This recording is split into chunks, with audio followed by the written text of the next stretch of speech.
Hello everyone, आज हम start करेंगे क्लास 10 एक्सरसाइज 4.2 का क्वेश्चन नंबर 4।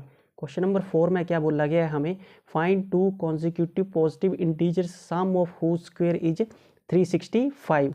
हमें यहाँ पर two consecutive positive integers find out करने हैं जिनके स्क्वायर का सम जो है किसके बराबर है, 365 के बराबर है। तो सोल्यूशन में सबसे पहले हमें दो कॉन्जिक्यूटिव पॉजिटिव इंटीजर मानने पड़ेंगे। तो सबसे पहले हम वन कॉन्जिक्यूटिव पॉजिटिव इंटीजर मान लेंगे। तो यहाँ लिखेंगे हम let one positive consecutive integer is equal to क्या मान लिया हमने, एक्स। अगर पहला हमने एक्स मान लिया तो दूसरा क्या हो जाएगा, एक्स प्लस वन हो जाएगा।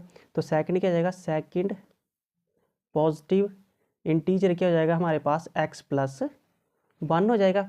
अब अकॉर्डिंग टू क्वेश्चन क्या बोला हुआ है, अकॉर्डिंग टू क्वेश्चन बोला है कि उनके स्क्वायर का जो सम है वो किसके बराबर है, 365 के बराबर है। तो यहाँ पर हम लिख लेंगे, पहले क्या करेंगे, इनका स्क्वायर करेंगे।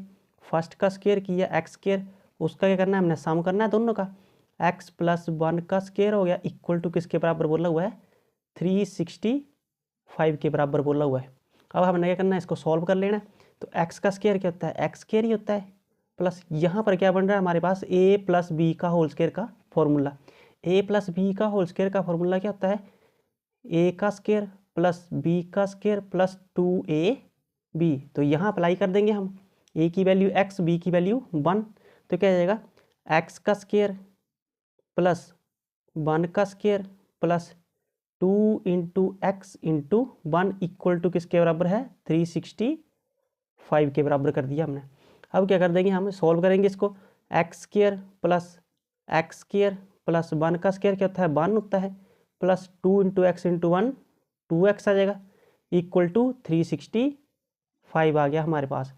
X square plus X square क्या होता है, 2x स्क्वायर, और प्लस का 2x प्लस का 1 और 365 प्लस का सड़ जाके किसका हो जाएगा, उसने अपनी जगह शिफ्ट की तो क्या हो जाएगा, माइनस का 365 इक्वल टू 0। यहाँ क्या बचा हमारे पास, 0 बचा। अब आगे 2x स्क्वायर प्लस का 2x, 365 में से 1 जाता है 364, और बड़ी वैल्यू के साथ क्या साइन है, माइनस का, तो माइनस आएगा 364 इक्वल टू 0।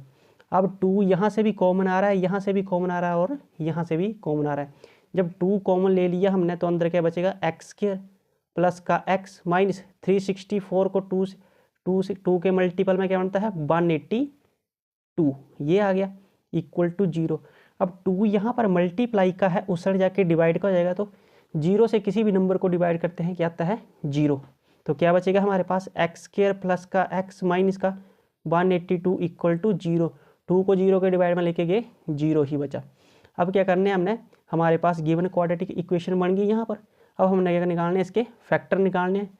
तो हमने मिडिल टर्म को स्प्लिट करना है, कि मिडिल टर्म को ऐसे स्प्लिट करना है कि मान लो यहाँ पर क्या है, 1 है, कुछ नहीं हो तो 1 तो होता ही है, कि माइनस करके क्या आए, मतलब सॉरी प्लस करके क्या आए, 1x आए, और मल्टीप्लाई करके क्या आए, 182।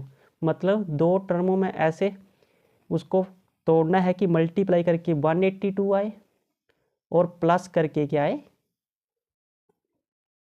1 आए हमारे पास। तो क्या फैक्टर बनेंगे, 14 को मल्टीप्लाई 13 से करते हैं 182 आता है, तो माइनस का होना चाहिए, प्लस का आना चाहिए ना। तो 14 प्लस का होगा और 13 क्या होगा, माइनस का होगा। तो 14 और माइनस का 13 इक्वल टू माइनस का 182, तो ये आ गया हमारे पास। और 14 माइनस का 13, 14 को 13 से माइनस करते हैं 1 आता है, और 14 मल्टीप्लाई बाई माइनस 13 कितना, माइनस का 182, यही टर्म आनी चाहिए हमारे पास। तो फैक्टर बन गया हमारे पास, एक्स स्क्वायर प्लस का 14x माइनस का 13x और माइनस का 182 इक्वल टू 0, ये फैक्टर बन गए। अब कॉमन निकाल लेंगे यहाँ पर हम। तो कॉमन क्या जाएगा, यहाँ भी x है, यहाँ भी x है, x कॉमन आ गया, अंदर क्या बचेगा, x प्लस 14, यहाँ से माइनस माइनस माइनस कॉमन आ जाएगा, और 13 कॉमन आ जाएगा, अंदर क्या बचेगा, x प्लस माइनस बाहर आकर अंदर क्या बचेगा, प्लस बचेगा 14। 13 को 14 से मल्टीप्लाई करते हैं 182 इक्वल टू 0, ये आ गया। बीच वाली टर्म हमेशा क्या आनी चाहिए, सेम आनी चाहिए। तो क्या आ गया हमारे पास फैक्टर, x प्लस 14 और x माइनस 13 इक्वल टू 0। अब क्या कर देंगे हम, इक्वल दोनों को इक्वल टू 0 करेंगे अलग अलग। तो x plus 14 equal to 0, 14 plus का सर किसका हो जाएगा, माइनस का। तो x is equal to minus का 14 ये बन गए। और x माइनस 13 इक्वल टू 0 और x is equal to minus का 13 सर जाके प्लस का 13। अब यहाँ पर क्या बोला हुआ है हमारे पास, पॉजिटिव इंटीजर्स बोला हुआ है। तो ये नेगेटिव की वैल्यू हम नेगलेक्ट कर देंगे, ये क्या हो जाएगी, नेगलेक्ट हो जाएगी। तो x की वैल्यू कितनी आ गई हमारे पास, 13 आ गई। तो 1 पॉजिटिव इंटीजर क्या जाएगा, 1 पॉजिटिव इंटीजर क्या जाएगा हमारे पास, x की वैल्यू 13 आ जाएगी। और second positive integer x plus 1 है, x plus 1 equal to 13 plus 1 कितना आ गया हमारे पास, 14 आ गया। तो दोनों पॉजिटिव इंटीजर आ गए हमारे पास। तो ये हमारे पास क्वेश्चन नंबर 4 जो है कंप्लीट होता है।